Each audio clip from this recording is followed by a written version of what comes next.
So we all know the frustration of eagerly anticipating a new game, only to be met with a buggy, broken mess at launch. But sometimes developers don't give up. They roll up their sleeves, fix the issues that are present in their game. In this video, we will be looking at 3 games that had disastrous launches but managed to bounce back. So without any further ado, let's get right into it.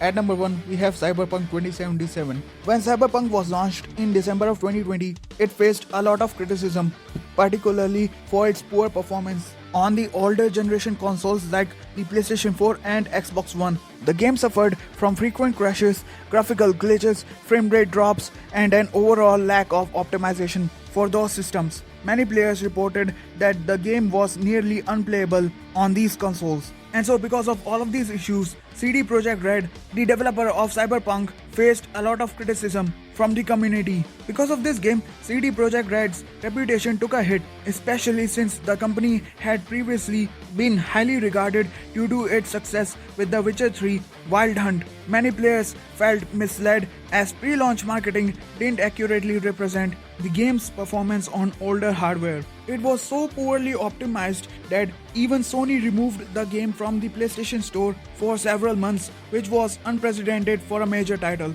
This damaged the reputation for CD Projekt Red, so they had to do some damage control. So for that, the company first apologized publicly for the state of the game on last-gen consoles and offered refunds to the dissatisfied players. After this, the developers committed to releasing numerous updates and patches to improve performance and fix bugs. Over time, they addressed many of the issues and the game became much more stable across platforms. Also, the company shifted focus to optimize the game for PC, PS5 and Xbox Series X and S. The eventual release of the next-gen update and expansion like Phantom Liberty received better reception, helping to restore some of the game's reputation. Cyberpunk 2077 has also seen a resurgence in popularity due to the success of Edge Runners anime on Netflix, which brought renewed success to the game.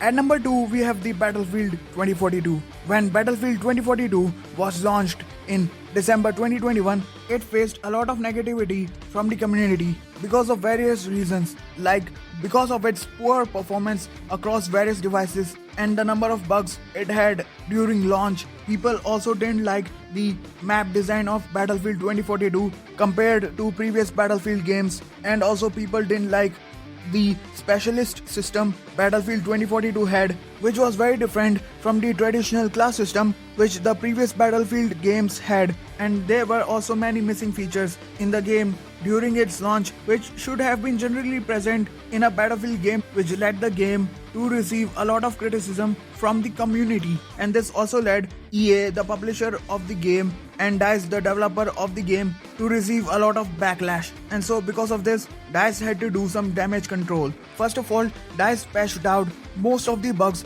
that were there in Battlefield 2042 and improved the performance of the game across various devices. Secondly, they redesigned and remastered all the existing maps that were present in Battlefield 2042 at its launch. DICE also fixed the specialist system of Battlefield 2042 and made it more like traditional Battlefield class system. DICE also gave a lot of post-launch content to the game, like adding new weapons, maps, vehicles and cosmetics, which made some players interested in trying out the game again.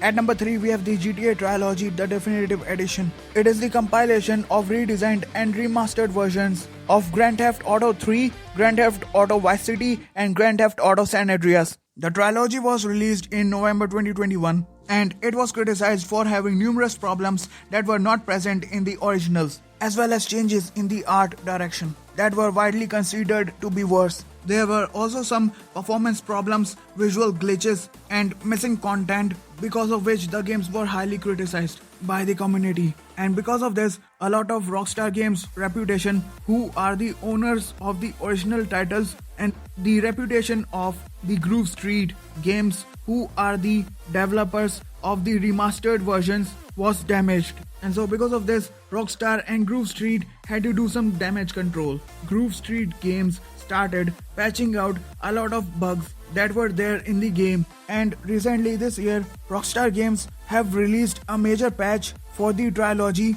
that fixed most of the important issues that were there in the earlier versions of the games. And at the end of the day, Rockstar Games and Groove Street Games have fixed GTA Trilogy, the definitive edition, for the most part. And so this was it for today. I hope you liked this video. If you do, then please drop a thumbs up and subscribe to the channel if you are new here. And comment down below if you know about any other game that was launched broken but was fixed after some time by its developers and bounced back into popularity. And I will see you in the next video. Till then, this is Wavex signing out.